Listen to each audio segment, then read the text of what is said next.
Hi, we are Hello. live. How are you? I am well. Can you hear me? Yes. I just had backups just in case. I had my phone ready for Okay, great. Facebook Live. I had a ready for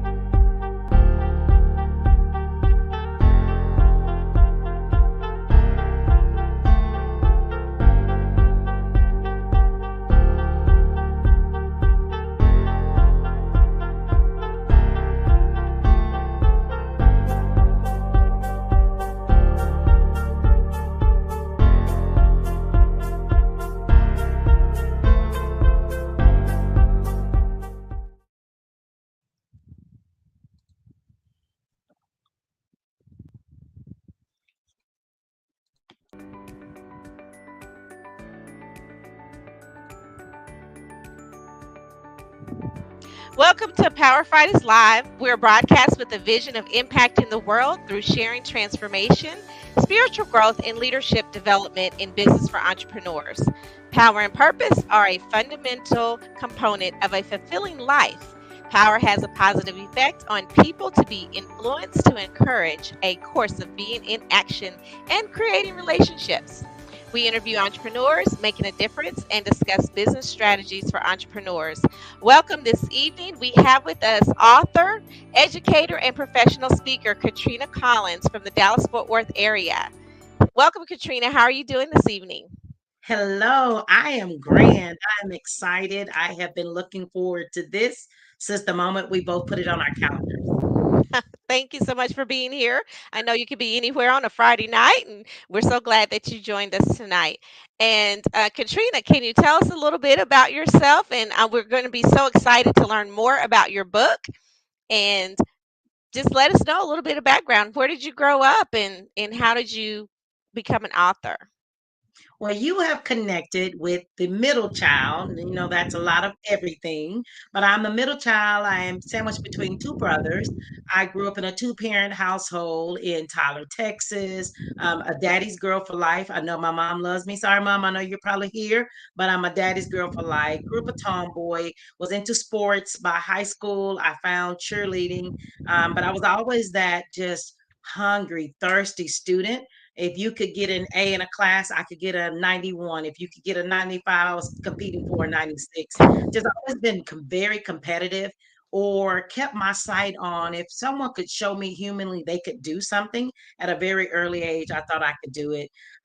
Leave it to my father. He said he knew I was different. When I had this look at about 6 months old, do not put me in the swing. He proceeded to do so anyway. He said, I stopped the swing with my own arm and looked at him like he knew I didn't want to be in there. Started dressing myself at age 2, took on my first job at age 14 because my parents were great parents. They just didn't have the funds for me to put on that cheerleading uniform. And I said, well, I'll waitress tables and put it on myself. It just gave me a lot of drive, kept me thirsty and realizing that, if you don't have it, go get it. No one's giving anything to you that you would love to enjoy. Stumbled into education. I actually was going to the Air Force in my own head. I had taken the test. They had come out to my parents' house in the spring of 1994 and had offered me $80,000 to go to any university. Of course, that was going to be Spelman in Atlanta. Y'all had accepted me. I had the grades for it, didn't have the finances for it.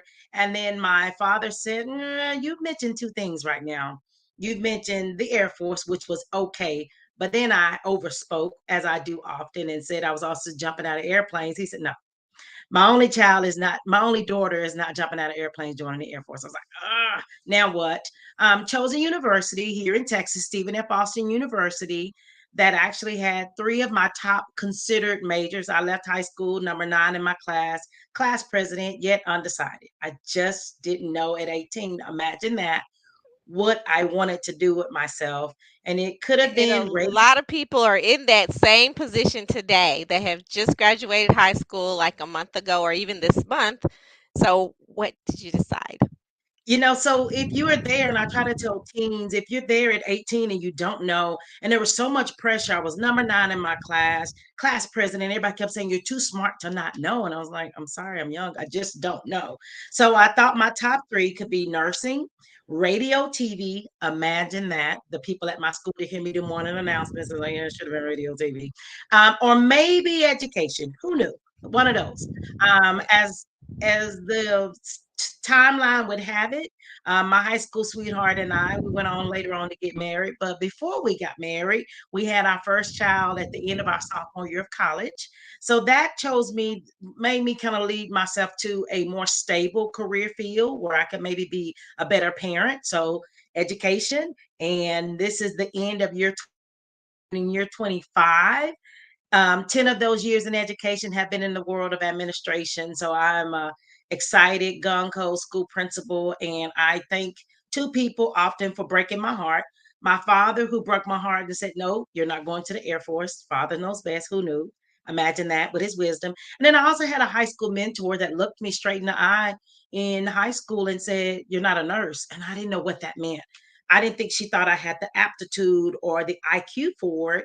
And I just adored every word this lady said, and she didn't know that for 2 years I just went on without speaking to her. Oh, wow. I That's was at first amazing. by that thought.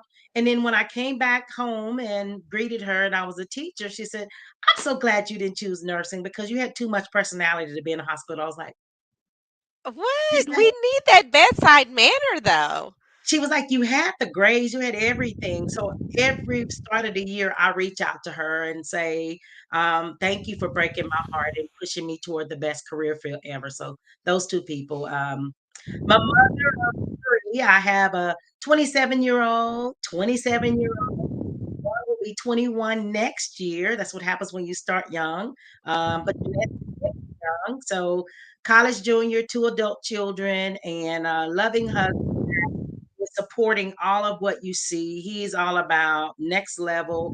He kept saying, "You got a book in you and others." And I was like, ah. And so he just continues to challenge me, but he's not my yes person.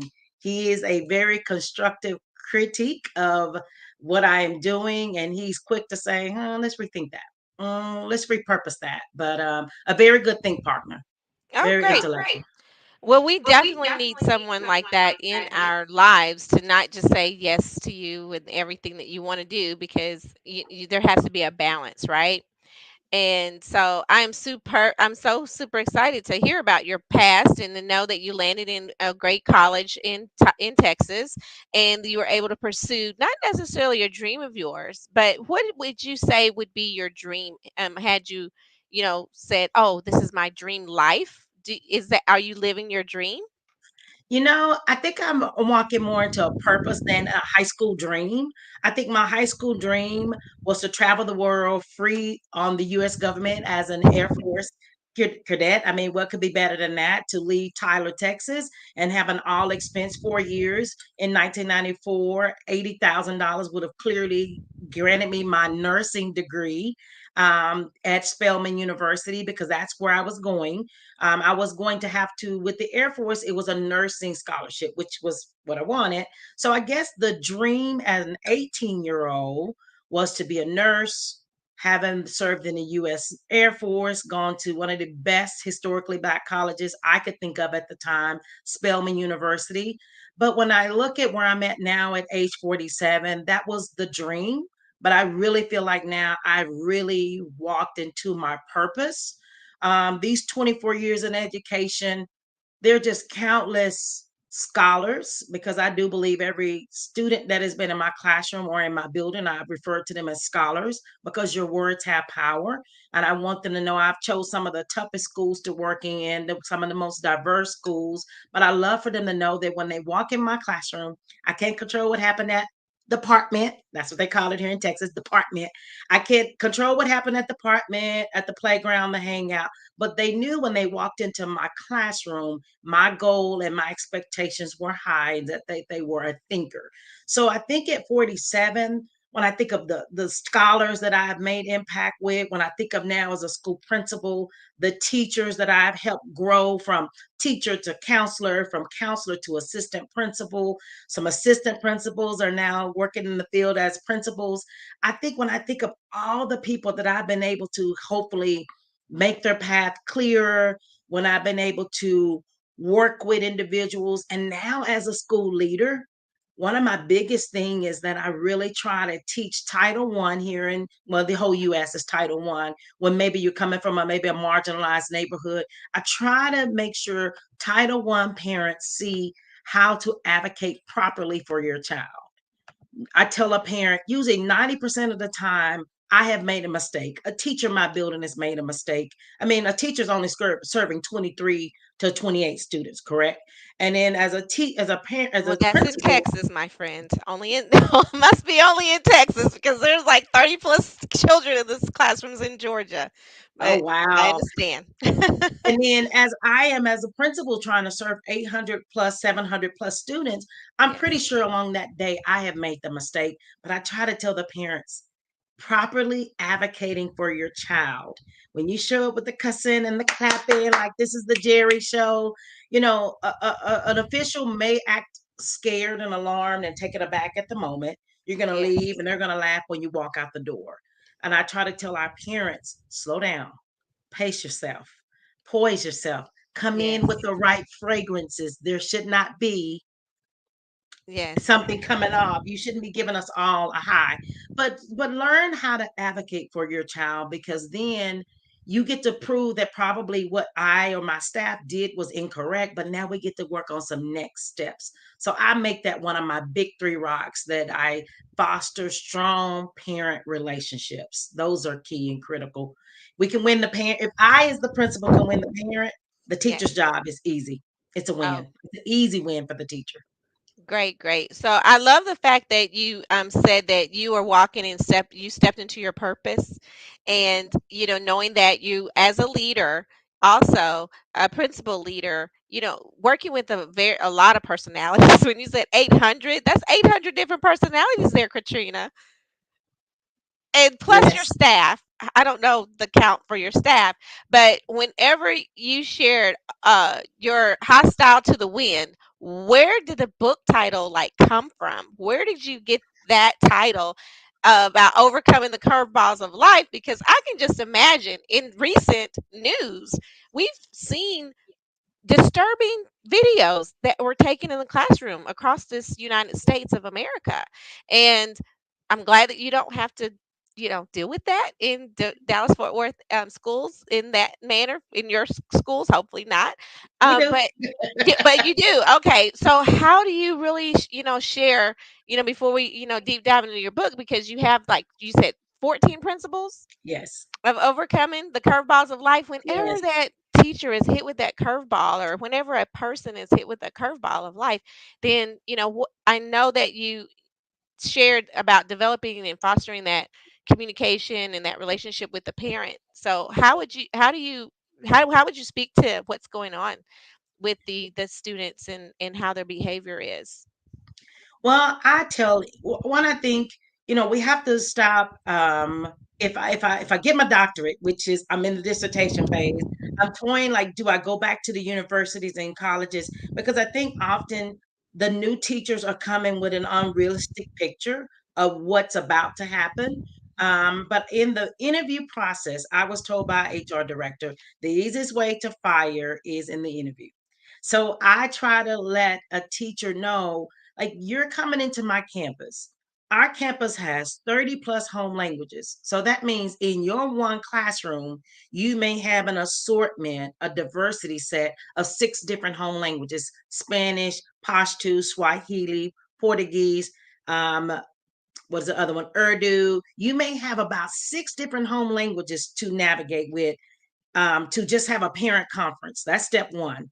You are going to walk into a classroom with a young woman, young man, maybe even second grade, that has maybe seen a parent get arrested the night before.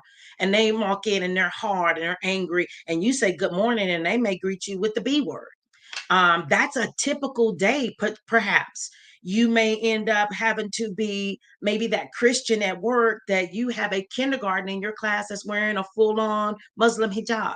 So I tell an aspiring teacher thinking about coming into my building, if you can handle those type of circumstances, you're ready for Skyview. It doesn't mean you're not a good teacher somewhere else. So I think one of the first curveballs is I have to let someone know in the batter's box. If you're in baseball, you're here, you're trying to hit a home run because you're on that job interview and you're hoping this principal hires you to work in their building. I first need to let you know what kind of balls are coming at you, because it can be sometimes deceiving. Some neighborhoods look very nice. You walk in the building, clientele may be a little bit different.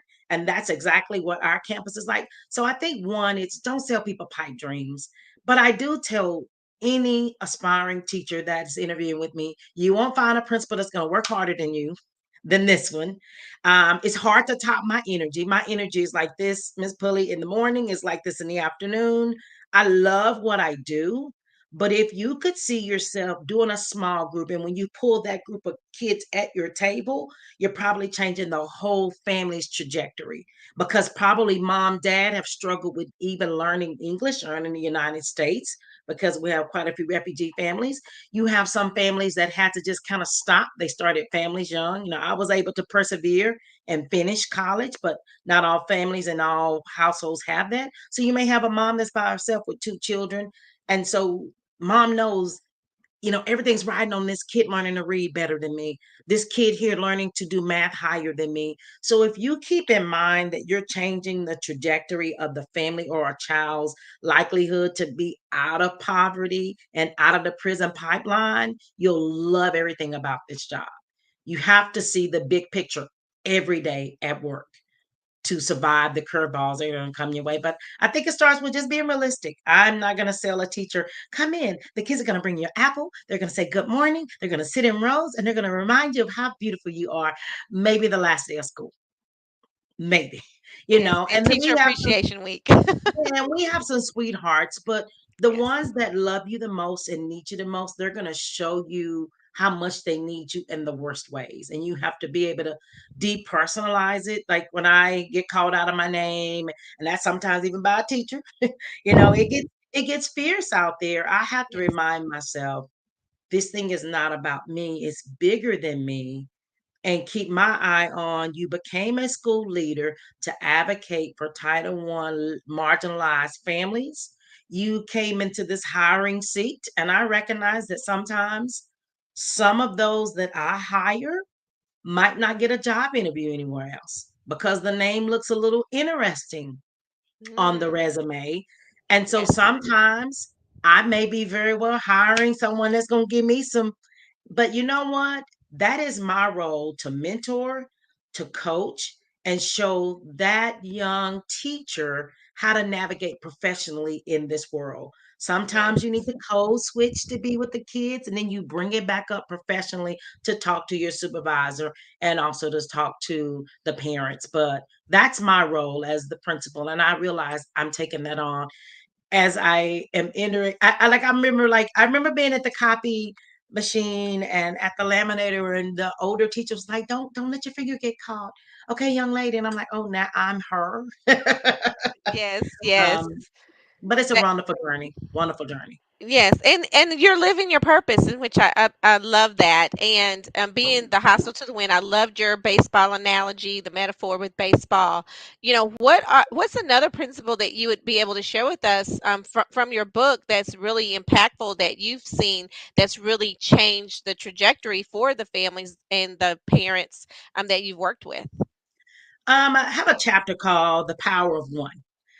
So many times that iceberg illusion where you see everything that's great. There's probably someone on the line thinking, oh my gosh, she's talking to a principal out of Texas.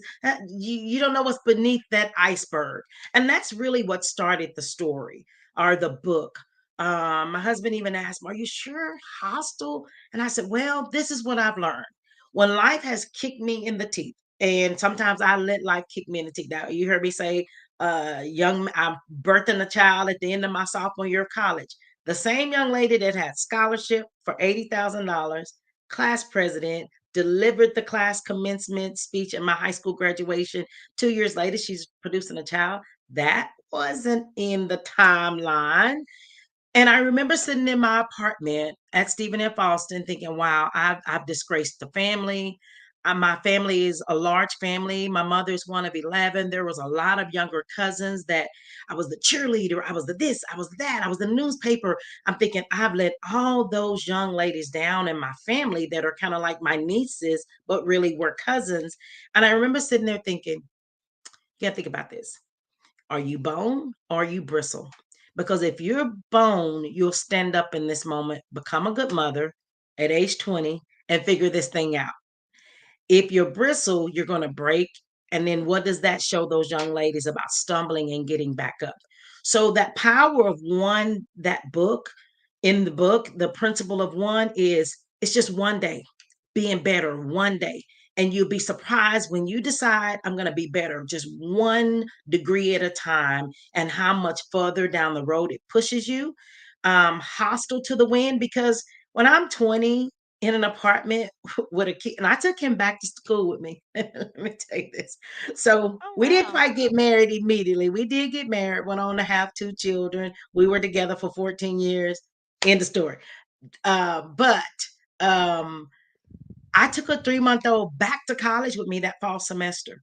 And what I found, like I said, bone or bristle, it wasn't about everything became easy for me. All my professors scheduled tests when it was convenient. The baby slept all night and I got all my rest and everything was like, No, there were some nights where I went to bed at 2, went to bed at 4. That kid, I think it was on purpose. You know, that first kid, he was born in April. He did not sleep his whole first full night of sleep till February. Oh, wow.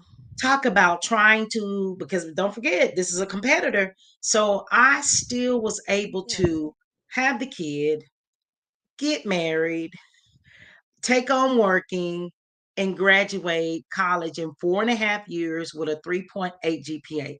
That wasn't because the wind stopped blowing. That wasn't Yes. because everybody thought, let's just tailor things around the girl in our class that has a baby at doesn't sleep at night.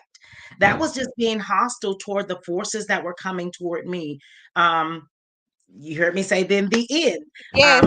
I moved to a new city. Oh, That's when I wow. moved to Dallas, and I have now an 8-year-old and a 2-year-old. I'm a single mom, and I'm like, and then I Oh, decide, I know I'll make the most of this divorce moment and make my parents proud. I'll enroll in my school to be get my master's. It didn't get any easier. So I say that to say that I just learned that when forces are coming, you have to roll your sleeves up and just continue to improve 1% at a time. If you yes. just take those one steps and everything can build, wins have momentum. When you Yes. decide, you know what, I graduated with a 3.8 with a baby, what can stop you? I just moved to a new city. I got an 8-year-old and a 2-year-old. I think I'm enrolled in school as a teacher and still work toward my master's. You think back to wait. I've been here before. So it's Yes. just that power of one, reminding yourself, I'm just 1 day closer, 1 inch closer, and it just builds the momentum. And I'll tell you what, quitting is also a momentum builder too, in the other direction. Right. So it's easy to do what's hard, and it's easy to do what is not so hard and find yourself losing ground. Well, I'm inspired, Katrina, because I mean, there's many people who would say, "Oh my gosh, I can't believe this. Why didn't she just give up?" And what do you say to someone that tells you that? Why did you just give up? And why would you put so much pressure on yourself? You know, it's something about motherhood. I wasn't ready. My aunt was in the labor and delivery room. I don't know if she's live with us now. I would love for her to be on, but my mom blanked out. I mean, her 20-year-old is about to produce a child. I wasn't even 20 yet. It was April. I turned 20 in May. My mom blanked out, and it was just too much for her. She's in the room. My aunt shows up. We call her the labor nurse. And she just took over and she just became this labor and delivery nurse. And that is not her career field. She's more an accountant, but she helped just like single-handedly deliver the kid in that moment. And when he came out, I heard this cry. And I looked at her, I go, a baby. She goes, what did you expect? I said, I don't know. A baby. She goes, I know.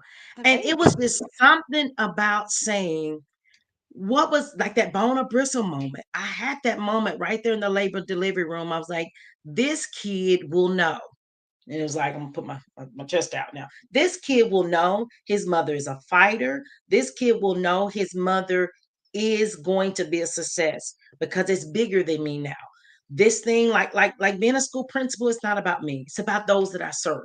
So I just remember hearing this cry from the corner of the room, and it said to me, "This kid will never be able to look at me and think I am a failure."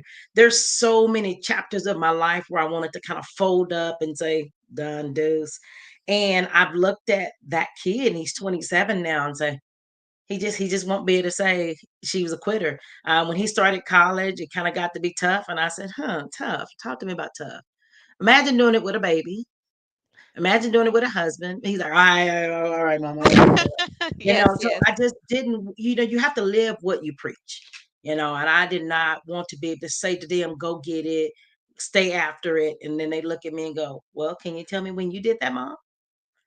Now Mm, I can yes. say it and they have to do it because I have done it. I'm not a hypocrite with my words. I am No a walk it, excuses. not a talk it. Yes. But I love the bone or bristle. You're a bone and not bristle, and you walk the walk, you talk the talk and you walk the walk that you talk. That's what I love. And that's one of the chapters in there, the battle within.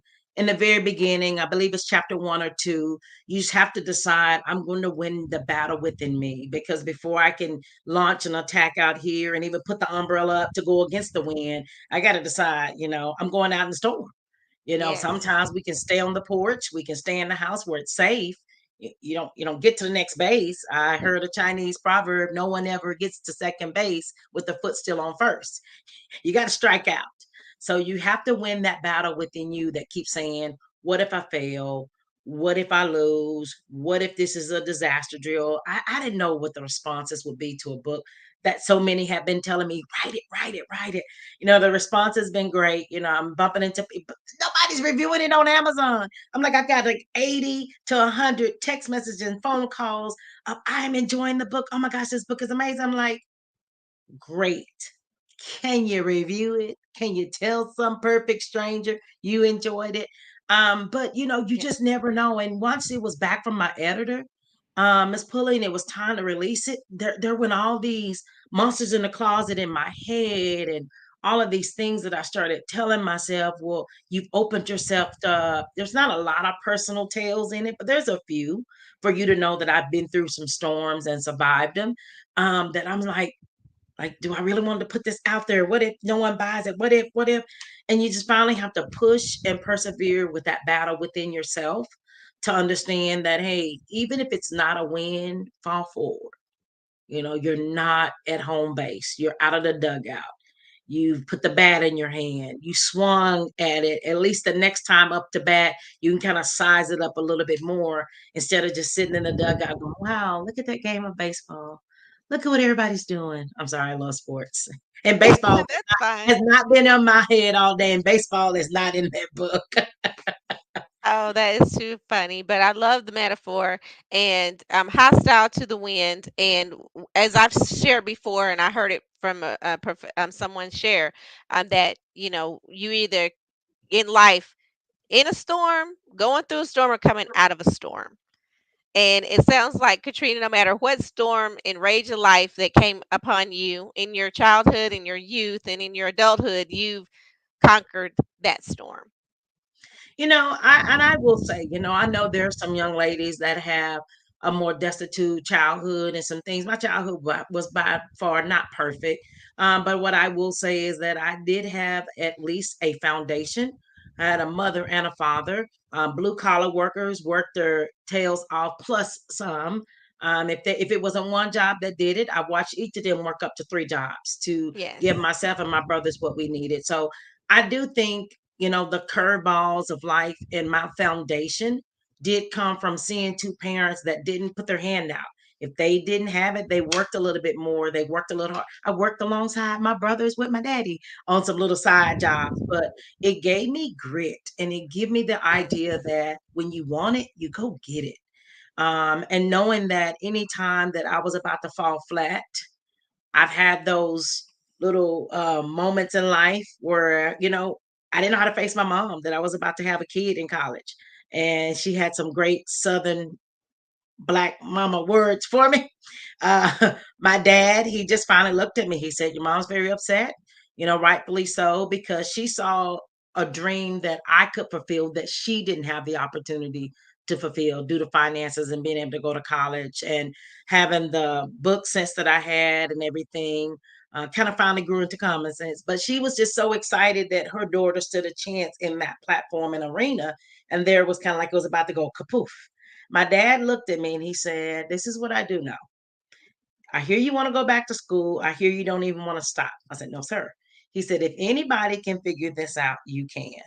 He said, "You've been a great student. You've been a great kid. You've never given your mom and I any problems. If you fall on your face, come back to 1810, 1820. That's where my parents live." I was like, "That's it?" He's like, "Yeah, if anybody can figure this out, you can." So I go back off to school. And then that young man and I, we decided we're getting married. And, my dad said the same thing. "So I hear y'all are getting married." I said, "Yes, sir."